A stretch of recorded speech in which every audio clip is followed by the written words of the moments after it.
Excelentíssimo senhor presidente da Câmara, Darlison de Lima Mendes, a quem eu saúdo os demais integrantes da mesa, no nome de quem eu saúdo os demais integrantes da mesa, senhores vereadores aqui presentes e público aqui presente. Eu fui convocado pela presidência para explicar como é que ocorre o recebimento das denúncias aqui no município, certo? Quais são os tipos de delitos que a Câmara pode apurar ou não, certo? Então, segundo o Decreto-Lei 201/1967, existem dois tipos de delitos que podem ser cometidos pelo gestor municipal. Existem os crimes de responsabilidade e as infrações político-administrativas. Então, são duas situações diferentes, certo? No caso do crime de responsabilidade, a competência para analisar e julgar o processo é do Poder Judiciário. Então, deve ser encaminhado ao Ministério Público. E no caso das infrações político-administrativas, essa é da competência da Câmara Municipal. Entendeu? Então, no presente caso, que está sendo falado pelo município, que houve uma denúncia agora recente, na data de ontem, foi denunciado um suposto cometimento de um crime de responsabilidade. Não há, na denúncia, nada relacionado à infração político-administrativa. Eu vou dar um exemplo de uma infração político-administrativa. Deixar o gestor municipal de apresentar o orçamento para o outro ano. Deixar de apresentar livros, documentos a pedido dos vereadores. Outra infração, se ausentar do município sem autorização. Certo? Então, esse tipo de delito, que não são necessariamente crimes, cabe à Câmara Municipal apurar. Certo? No caso do crime de responsabilidade, que no caso aqui foi um suposto desvio de verba que foi sendo acusado aqui, nesse caso, então, é da competência do Poder Judiciário. Então, nesse processo específico que chegou essa denúncia, não tem outra alternativa para a Câmara Municipal que não seja arquivar o processo. Então, eu vim aqui para a tribuna para explicar para a população, para que todos entendam, certo? No presente caso, não tem como dar andamento nesse processo.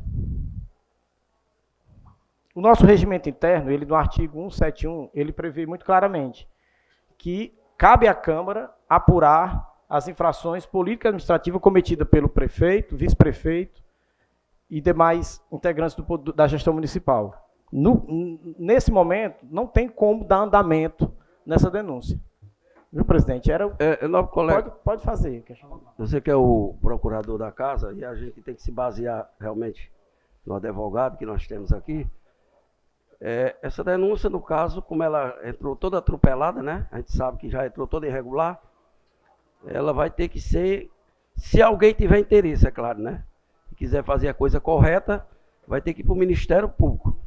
Eu entendi aí, né? Se quiserem. Se há alguém entendendo que houve um suposto crime de responsabilidade, deve protocolar junto ao promotor de justiça. Eu acredito que já que a pessoa deu entrada nessa casa, é porque ele está se baseando em alguma coisa, automaticamente.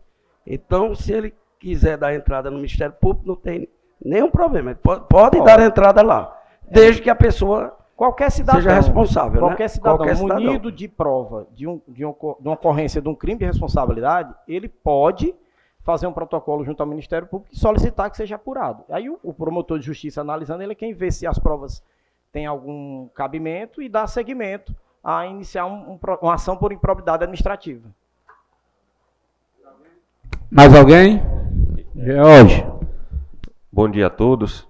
Colega Dário Igor, e só um registro que eu acho importante dizer também, apesar da irregularidade, né, dos fundamentos apresentados, deixar claro que, chegando qualquer matéria nesse contexto que caiba à Câmara sim recebe, delibera e vota tudo que for de competência desse parlamento.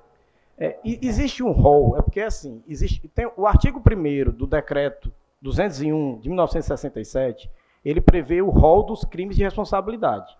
O que é esse decreto? Esse decreto-lei, ele trata sobre os processos de cassação de prefeito, certo? É uma lei federal, desde 1967 ela está em vigor.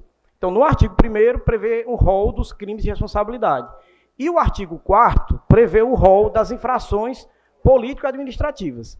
Então, se houver uma denúncia por cometimento de uma infração político-administrativa bem fundamentada com provas, aí a Câmara Municipal ela pode colocar em votação recebimento, né, deve colocar em votação recebimento e analisar todo o processo, fazer a comissão processante e tudo mais. Mais alguém? Para esclarecimento? Quer esclarecer? Não tendo mais ninguém? Suas considerações finais. Presidente, eu quero deixar claro que eu estou aqui à disposição, sempre que precisar, para esclarecer, e espero que tenha ficado compreendido para a população que a Câmara, nesse momento, ela não se furtou de fazer o seu trabalho. Ela apenas não pode dar seguimento a qualquer tipo de denúncia. A denúncia tem que ser dentro dos parâmetros do nosso regimento interno.